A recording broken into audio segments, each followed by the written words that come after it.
All right, welcome to The Explainer. Look, today we're diving into something pretty wild.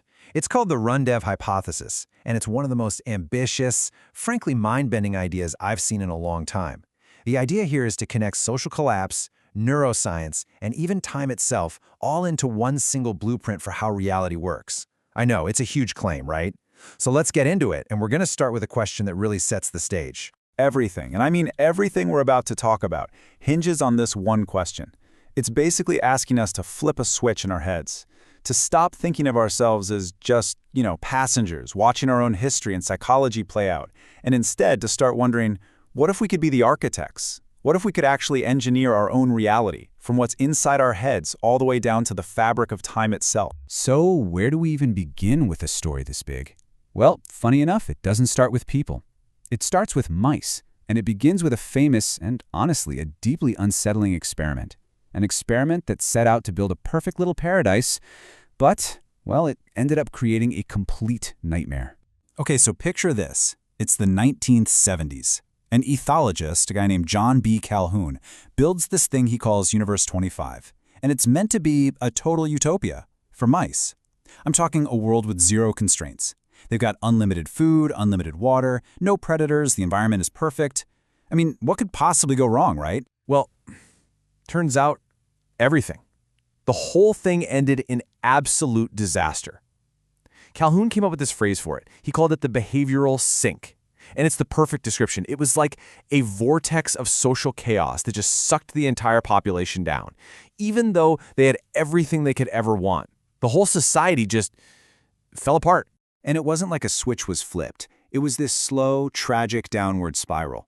It started with just a little slowdown in population growth, but then that spiraled into real social breakdown, violence, even infanticide. And after that came this really weird phase of just apathy. Mice that were later called the beautiful ones just checked out completely. They stopped doing anything social. And the final stage? Just silence. The society literally forgot how to exist, and it just went extinct. Now, for years and years, people looked at Universe 25 and said, see, that's what happens with overcrowding. It was a warning about density. But what if that was the wrong lesson all along? What if the problem wasn't the cage itself, but who we put inside it to begin with? And that is exactly where the Rundev hypothesis steps in and offers a completely different take. It suggests that the real prison wasn't made of wire and metal. The real prison is inside us. It's built right into the architecture of our own minds. So what you're seeing here is a huge shift in thinking. The old view blamed overcrowding, right? The physical space.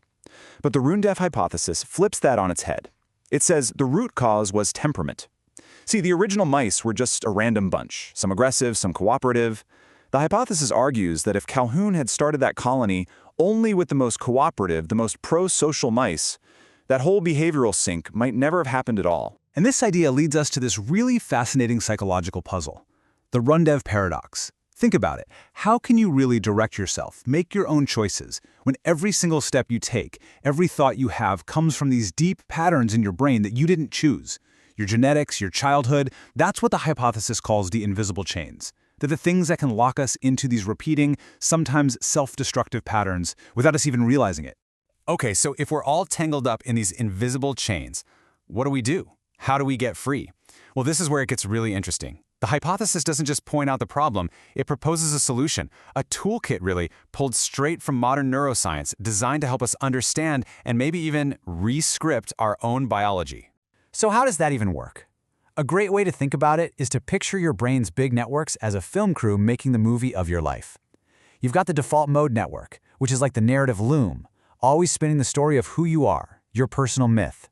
Then you've got your limbic system. That's the affective core. It provides all the emotion, the soundtrack to your movie. And trying to run the whole show? That's your prefrontal cortex, the conscious director, doing its best to manage all these different parts. Now here's the kicker. This story, this movie of your life, it's not just in your head. It actually gets written into your body, into your biology. This is the whole field of behavioral epigenetics. It's the science of how our experiences, especially big ones like trauma, can literally flip genes on or off. Take a gene called FKBP5. We know that severe stress can change how this gene is expressed, leaving a kind of biological scar that affects how you handle stress for years, and it can even be passed down. We are, quite literally, shaped by our stories. Okay, so if we can re-script our biology, if we can change the biological impact of the past through our actions in the present, what does that really mean about time itself? This is where things get truly mind-bending. The hypothesis suggests we're not just hacking our biology anymore. We're starting to talk about engineering time. This brings us to a wild concept called the retrocausal arrow. I mean, we all get the normal arrow of time, right? The past causes the present, which causes the future, cause and effect. But this hypothesis, and it's pulling from some really deep interpretations of quantum physics, suggests that maybe, just maybe, time is a two-way street. That the future isn't just something we arrive at, but something that is actively pulling our present towards it. Like it's organizing the path from behind the scenes. And look, this isn't just some sci-fi theory. We can see a version of this in action right now, in therapy. Think about treatments like EMDR for trauma. Here's how it works. A person recalls a traumatic memory, which makes that memory neurologically soft and unstable for a moment. Then the therapist helps them vividly imagine a different future, a future where they are healed, empowered. And something incredible happens. The brain can actually refile the old memory, stripping away its painful emotional charge and weaving it into this new, positive story. In a very real sense, the future is rewriting the past. And the hypothesis claims this isn't just a neat psychological trick. It suggests this is a reflection of something happening at the deepest levels of reality. It's grounded in a quantum physics theory called the two-state vector formalism. And what that says, in simple terms, is that a particle's complete story is determined by both where it came from and where it's going. The implication is just staggering. It means the future might not just influence the past, it might be required for the past to even exist in the first place. Okay, let's pause for a second. If we're talking about technology this powerful, technology that could potentially influence the past, the big, glaring question is, what stops someone from using it for something terrible? How do you put a safeguard on that? Well, according to this framework, the answer is amazing. The safeguard is built right into the physics of how it works. The ethical principle at the core of this is something called kenosis. It's a word that comes from theology, and it basically means self-emptying. In this context, though, it's about a state of mind. It's about profound inner stillness, humility, and a total rejection of force or coercion. It's the art of influencing without dominating. And this right here is the absolute core of the argument. Kenosis isn't just a nice moral idea, something you should do. The hypothesis says it's a functional requirement. It frames your mind as a kind of measurement device. So if your mind is agitated, ego-driven, coercive, it creates a ton of quantum noise, what physicists call decoherence. That noise corrupts the incredibly fragile signal coming from the future. The connection is lost, mission fails. But a still, humble, kenotic mind, that's a low decoherence state. It's a crystal clear channel allowing that signal to come through. This is the point I really want you to get, the big takeaway. Ethics in this model isn't just philosophy, it becomes a branch of applied physics. It means that even use this kind of technology successfully, you have to be in a humble, non-coercive state of mind. It's not a choice, it's a prerequisite. It's as if reality itself has an ethical safeguard hardwired into its operating system. Okay, so let's pull all these threads together. What does this all mean for us, here and now? It means this isn't just a cool thought experiment, it's presented as a potential blueprint, a way for us to consciously design a better, gentler, more cooperative future. When you boil it all down, this framework puts a fundamental choice in front of us. On one hand, we have nature's default settings, you could say, the kind of brutal logic we saw in the Universe 25 collapse, the simple survival of the fiercest. Or we can use this thing that makes us human, our conscience, to choose a different path, a path where we consciously select for cooperation, where we build AI guardians that are truly beneficial, and where we design a world where it's the gentlest among us who not only survive, but actually thrive. And the applications of thinking this way are just huge, and they range from the deeply personal to the planetary. I mean, just imagine, building space crews for long missions to Mars, but selecting them based on their capacity for cooperation to guarantee they succeed. Designing AI not just to be smart, but to have prosocial goals from the ground up. Planning our cities to actually create community instead of isolation. And maybe most profoundly, creating therapies that don't just talk about trauma, but heal it all the way down to its molecular signature. And so that leaves us right back where we started, with a fundamental question. Are we just prisoners of a past we can't change, locked in by our biology and history? Or are we something more? Are we potential architects of a co-creative future? A future that, if we choose it, can reach back and give new meaning, new purpose, and even healing to our past. The Rundev hypothesis suggests the power is there. The choice, it seems, is up to us. Welcome to The Explainer. All right, today we're diving headfirst into a book that, honestly, it just completely shatters our whole understanding of time and causality. It's Peter Rundev's The Retrocausal Arrow. And we're going to unpack its central, pretty startling idea that you, yes, you, can physically influence the past. So let's just kick things off with a question that, it feels like it's straight out of a sci-fi movie. But, and this is the key part, it's being asked with real scientific seriousness. Can a choice you make tomorrow physically alter what already happened yesterday? I mean, just think about that. That one question completely dismantles our most basic bedrock assumption about reality, that time only flows in one direction. Okay, so to even begin to wrap our heads around this, we basically have to throw out our old map of time. Just rip it up. Forget the whole idea of time as a one-way street where the past is this fixed, unchangeable thing. Rundev says, nope, we need a whole new way of looking at reality itself. And here's how he does it. Rundev doesn't frame this as some wild fantasy. He treats it like a precise scientific investigation. So he's not asking if it's possible. The really important question he's asking is, under what specific, exact conditions does it become possible?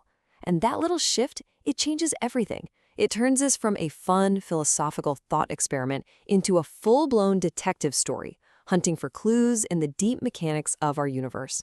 All right. Let's get into the evidence. Our first big clue comes from the one place where reality gets seriously weird, the quantum world.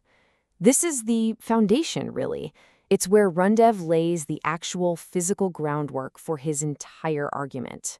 The key, he says, is a theory called two-state vector formalism, or just TSVF for short. Now, normally, we think of the past just pushing the present forward, right? Cause and effect. But TSVF, it describes reality more like a two-way conversation. A quantum system state, what it is, isn't just decided by where it started. It's also co-determining by where it's going to end up. So get this, it's being pushed from behind by the past, and at the same time, pulled from the front by the future. Wild. So what this means is crucial. We're not talking about changing a fixed, solid past, like you see in the movies, Back to the Future style? No. Instead, you have to imagine the past as a cloud of possibilities, a whole bunch of maybes. A choice you make in the future doesn't rewrite history. It helps select which one of those potential pasts gets to be the actual one. So you're not a time traveler, you're more like a co-creator of history. Okay, so if the universe allows for this kind of two-way street for time, where would we even see it happening? Well, Rundev argues the next piece of the puzzle isn't in some giant particle accelerator. It's right inside our own skulls, in the way our brains are actually built. You see, neuroscience is showing us that our memory isn't like a dusty old library just passively recording everything. Your brain is actually an active prediction engine. It's constantly using its memories not to perfectly recall what happened, but to simulate and prepare for what's about to happen. The main job of memory, it turns out, is to help us build the future. And we actually see this in action in a process called memory reconsolidation. Here's how it works. When you recall a memory, for a short time it becomes unstable, kind of like wet clay. Now, if in that moment you introduce a powerful new vision of a healed or different future, it creates what's called a prediction error for the brain. Your brain hates that inconsistency. So, to fix it, it restores the memory, but it updates the emotional charge of that memory to match the new positive future. This is exactly the science behind therapies like EMDR, where imagining a different future can literally change the emotional sting of a past trauma. Okay, now this is where Rundev's argument goes from interesting to truly radical. He takes these two fields that seem totally separate, right? Quantum physics over here, neuroscience over there, and he weaves them together into one single, unified theory of what he calls the retrocausal arrow. So he proposes this incredible three-legged stool of a model. First, you got quantum physics. That gives you the fundamental possibility, the how it could even work. Then you've got neuropsychology with our future-predicting brains. That provides the biological mechanism, the what that's doing the work. But then, and this is the unexpected part, he adds a third layer from, of all places, theology. And this provides the crucial who, or maybe more accurately, the required state of the person doing it. And that concept is called kenosis. It's a term from theology that means self-emptying. But in Rundev's model, this isn't just a metaphor. It's a literal physical requirement. So why? Well, because that connection from the future choice to the past, it's a quantum link, and it's incredibly fragile. The observer's own mental noise, their anxiety, their ego, even just trying too hard, that creates what physicists call decoherence. It basically scrambles the signal. So for this to work, the observer has to be in a state of profound inner stillness. They have to become, in his words, a low decoherence measurement device, a clear channel, not a source of static. And this is where it all gets very real. This is where the theory turns into practice. Rundev doesn't just leave it as an idea. He lays out a stunningly detailed blueprint for what he calls temporal engineering, a proposed method for actually physically creating an effect in the past. But, and this is a huge but, there's an unbreakable rule. It's called the Novikov self-consistency principle. And what it means is, you can't create a paradox. No grandfather paradox, no changing the past in a way that creates a contradiction. Any intervention you make from the future can only be the cause of something that we already know happened, but that we can't explain. So you're not altering history, you're fulfilling it. You're closing a causal loop that was always there, just waiting for you to come along and be the cause. So how on earth would this work in the real world? Well, he actually proposes a mission, codenamed Operation Bedrock, that lays out a step-by-step plan. Step 1. You find a historical mystery, a known anomaly. For example, a massive, billion-year gap in the geological record that scientists call the Great Unconformity. Nobody knows why it's there. Step 2. You create a channel through time using large-scale quantum entanglement. Those spooky particles that are linked no matter how far apart they are in space or time. Step 3. In the future, a highly trained temporal operator who has mastered that calm state of kenosis makes a very specific conscious choice, a quantum measurement. In step 4, that choice, that post-selection, collapses the wave function back in the past, triggering the very physical event that caused the Great Unconformity in the first place. The mission doesn't change history.